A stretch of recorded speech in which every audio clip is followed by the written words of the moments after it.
Good morning student. आज बेटा हम बात करेंगे, टॉपिक है screening effect and effective nuclear charge. बड़ा इंपॉर्टेंट टॉपिक है। इसके पहले मैं आपको बता चुका हूँ क्या कुछ रेडियस के विषय में। एटॉमिक रेडियस क्या था उसमें आपको मैंने बताया था, metallic radius, van der Waals radius, ionic radius और आपको क्या पता है, कोवैलेंट रेडियस। ये मैं आपको ऑलरेडी बेटा बता चुका हूँ। अब अगर बात की जाए तो ध्यान रखिए, टॉपिक आपका है screening effect and effective nuclear charge. तो ध्यान रखिए स्टूडेंट, पहला पॉइंट आपको मैं पॉइंट वाइज बता रहा हूं जो आप समझ पाएंगे। Valence shell electron suffer force of attraction due to nucleus and force of repulsion due to inner shell. ध्यान रखिए, वैलेंस सेल का जो इलेक्ट्रॉन होगा, फोर्स ऑफ अट्रैक्शन किसके कारण उस पर पड़ता है, न्यूक्लियस के कारण, और जबकि फोर्स ऑफ रिपल्शन कैसा होता है, इनर सेल। ये देखिए सिंपल से समझिए, मान लीजिए क्या है, ये देखिए ध्यान रखिए, वैलेंस सेल है आपका है, ये देखिए वैलेंस सेल है। ध्यान रखिए, वैलेंस सेल का इलेक्ट्रॉन, वैलेंस सेल मतलब समझ रहे हैं ना, आउटर मोस्ट सेल। मान लीजिए यहाँ इलेक्ट्रॉन है आउटर मोस्ट सेल का। इसको ध्यान रखिएगा कि इनर सेल क्या होता है भाई, ये इलेक्ट्रॉन है और इनर सेल में भी तो इलेक्ट्रॉन है। ध्यान रखिए, यहाँ ये है वैलेंस सेल का इलेक्ट्रॉन, इनर सेल के इलेक्ट्रॉन के कारण ये रिपल हो रहा है, लेकिन यहाँ जो न्यूक्लियस है पॉजिटिव है और यह अट्रैक्ट है।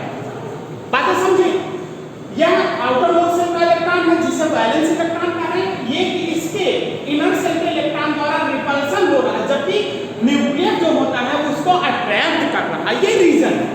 अब ध्यान रखिए, हम सेकंड पॉइंट पे आते हैं, the decrease in force of attraction on valence electron. Valence electron में फोर्स ऑफ अट्रैक्शन का घटना, डिक्रीज होना due to inner shell is called screening effect, या स्क्रीनिंग इफेक्ट का सेकंड नाम आपका है शिल्डिंग इफेक्ट।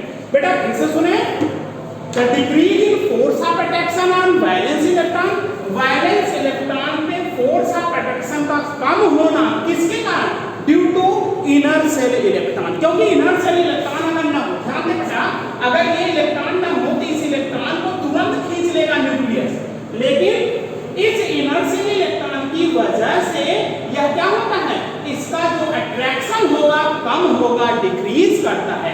ऐसे इफेक्ट को हम क्या कहते हैं, स्क्रीनिंग इफेक्ट कहते हैं, या इसी का दूसरा नाम है शिल्डिंग इफेक्ट। फिर से सुनाते हैं, the decrease in force of attraction on valence electron, इस इलेक्ट्रॉन की बात कर रहे हैं, on valence electron due to किसके कारण, इनर सेल के कारण, इज कॉल्ड स्क्रीनिंग इफेक्ट या शिल्डिंग इफेक्ट। आप आसानी से बता लेंगे अगर पूछा जाए व्हाट इज द शिल्डिंग और स्क्रीनिंग इफेक्ट, तो इस तरह डिफाइन करें। या एक लाइन में अगर आप समझना चाहें, सिंपल वन लाइन में आप समझें, total repulsive force is called shielding.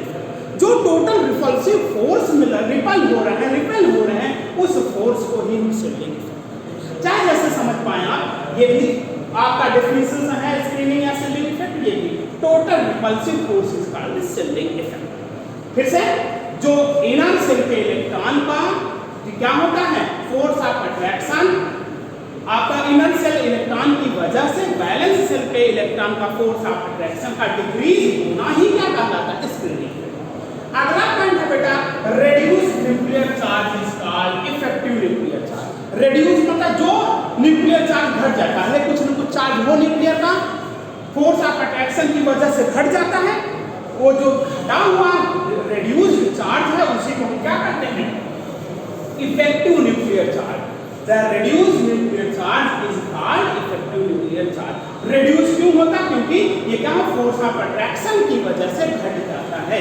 तो दो चीजें थी, स्क्रीनिंग इफेक्ट मैंने आपको बता दिया, इफेक्टिव न्यूक्लियर चार्ज मैंने आपको बता दिया। अब आगे हम पढ़ते हैं, अगर न्यूक्लियर चार्ज को Z से डिनोट किया जाए, एक nuclear charge he denoted by Z, और इफेक्टिव न्यूक्लियर चार्ज को Z इफेक्टिव से डिनोट किया जाए तो, और ये क्या है, सिग्मा, सिग्मा को कहा जाता है स्क्रीनिंग या शिल्डिंग कांस्टेंट कहते हैं सिग्मा को। तो रिलेशन में ध्यान रखिएगा, Z इफेक्टिव मतलब effective nuclear charge is equal to nuclear charge minus shielding constant. बहुत ही इंपॉर्टेंट आपका रिलेशन है, इस पे न्यूमेरिकल्स पूछे जाते हैं, किस तरह से क्या कुछ है वो आपको बताया जाएगा। तो ध्यान रखना, ये दोनों टॉपिक थे, स्क्रीनिंग इफेक्ट और न्यूक्लियर चार्ज आपको मैंने बता दिया और उसमें मैंने रिलेशन बता दिया। अब अगला टॉपिक हम देखते हैं बेटा क्या कुछ है। ध्यान दें, स्क्रीनिंग कांस्टेंट निकालने के लिए हम स्लेटर्स रूल, एक साइंटिस्ट ने स्लेटर्स, उन्होंने रूल दिया था Slater's rule to know screening constant sigma. Screening constant क्या है? सिग्मा। अब ध्यान दें, रूल आपको ध्यान रखने होंगे, जो रूल्स हैं मैं आपको सुनाता हूँ। First is the screening effect of one electron of the 1 s, ये 15 मत समझिए, it is the 1 s। 1 s के लिए स्क्रीनिंग इफेक्ट का एक इलेक्ट्रॉन के लिए वैल्यू कितनी होगी? 0.30 होगी। अब ध्यान रखिए, एक इलेक्ट्रॉन की अगर बेटा बात किया जाए, जैसे मान लें एग्जांपल हम ले लें कोई भी, मान लीजिए हीलियम है, हीलियम मतलब 1s2, हीलियम 1s2 है। अगर Z इफेक्टिव निकालना हो इसका बताएं, Z effective equal to formula जानते हैं Z माइनस सिग्मा, तो Z इफेक्टिव क्या हो जाए बताएं? Z effective equal to Z मतलब एटॉमिक नंबर हीलियम का कितना होगा? 2 माइनस आपका क्या होगा? स्क्रीनिंग कांस्टेंट की वैल्यू क्या हो गया? बोले कितने आपका है? 1 इलेक्ट्रॉन होगा कि नहीं?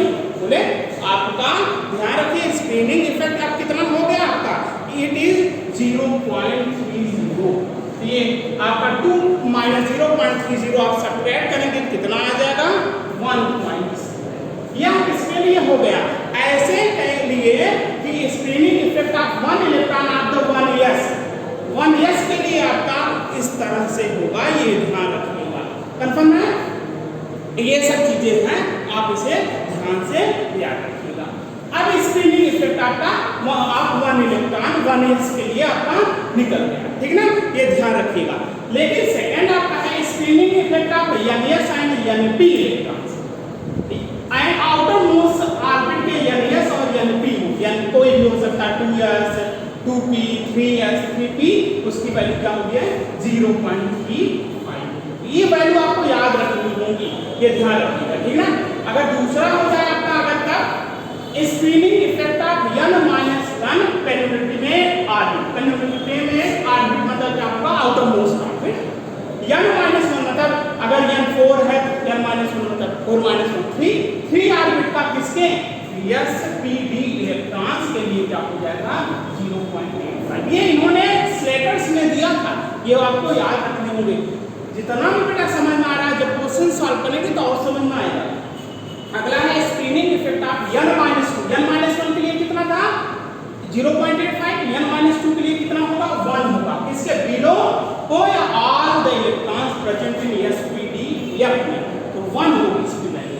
इन transition series Z effective increases by very less amount, that is by 0.15 from left to right, and hence atomic size remains almost constant. किसके लिए?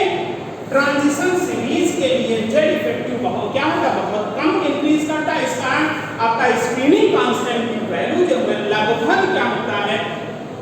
ट्रांजिशन सीरीज के लिए लगभग आपका क्या होता है? ये इक्वल होता है, बराबर होता है, ये ध्यान रखिएगा। अगर स्टूडेंट आगे बात की जाए और कुछ पॉइंट्स मैं आपको बताता चलूं, ये और पॉइंट्स हैं इसमें, वो भी आप जानते चले, वैल्यू आपको याद रखनी होगी, तभी आप न्यूमेरिकल सॉल्व कर पाएंगे। वैल्यू जितनी ज्यादा याद रहे उतने अच्छे से आप न्यूमेरिकल देख पाएंगे।